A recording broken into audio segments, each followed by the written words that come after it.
2030 সালের মধ্যে সেমিকন্ডাক্টর খাতে রপ্তানি আয়ের লক্ষ্যমাত্রা পূরণ হবে জানিয়েছেন প্রধানমন্ত্রী তারেক রহমান।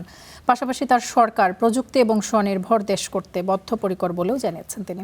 সকালে 2 দিনের সেমিকন্ডাক্টর এবং রোবোটিক সামিট উদ্বোধন করে এইসব কথা জানিয়েছেন সরকার প্রধান। মোবাইল ফোন সেট থেকে প্রতিরক্ষা প্রযুক্তি, রোবোটিক্স, স্যাটেলাইট কিংবা হালের কৃত্রিম বুদ্ধিমত্তা সবকিছুর কেন্দ্রে রয়েছে মাইক্রোচিপ বা সেমিকন্ডাক্টর। এই সেমিকন্ডাক্টর নিয়েই 2 দিনের সম্মেলন বিজ্ঞান ও প্রযুক্তি মন্ত্রণালয়ের। তেজগাঁওয়ের নভ থিয়েটারে এর উদ্বোধন করেন প্রধানমন্ত্রী। স্টল ঘুরে দেখার পাশাপাশি কথা বলেন উদ্যোক্তা উদ্ভাবকদের সঙ্গে। সেমিকন্ডাক্টরকে সরকার জাতীয় অগ্রাধিকার খাত হিসেবে দেখছে জানিয়ে এই খাতের উন্নয়নে সমন্বিত উদ্যোগ নেয়ার আহ্বান জানান সরকার প্রধান। পোশাক শিল্পের পরে সেমিকন্ডাক্টর শিল্পই হতে পারে বাংলাদেশের জন্য আরেকটি সম্ভাবনায় অর্থনৈতিক গন্তব্য।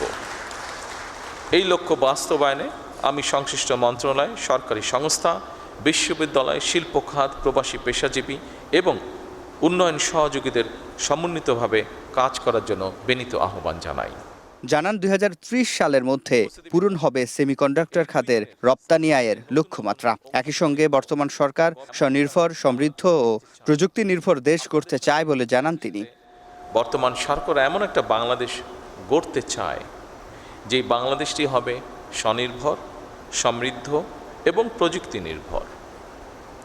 এই সম্মেলনের মাধ্যমে আমরা বর্তমান এবং ভবিষ্যৎ প্রজন্মের সামনে আমাদের সর্বোচ্চ যে চেষ্টা সেটা হচ্ছে একটা মেধা ভিত্তিক বাংলাদেশের সম্ভাবনার বার্তাটা পৌঁছে দেওয়া।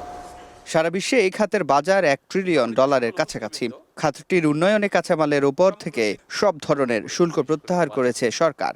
সেমিকন্ডাক্টর শিল্প তৈরির সকল কাঁচামালের উপরে সব ধরনের ট্যাক্স বা শুল্ক প্রত্যাহার করা হয়েছে। সিফাত শাহরিয়ার, স্টার নিউজ, ঢাকা।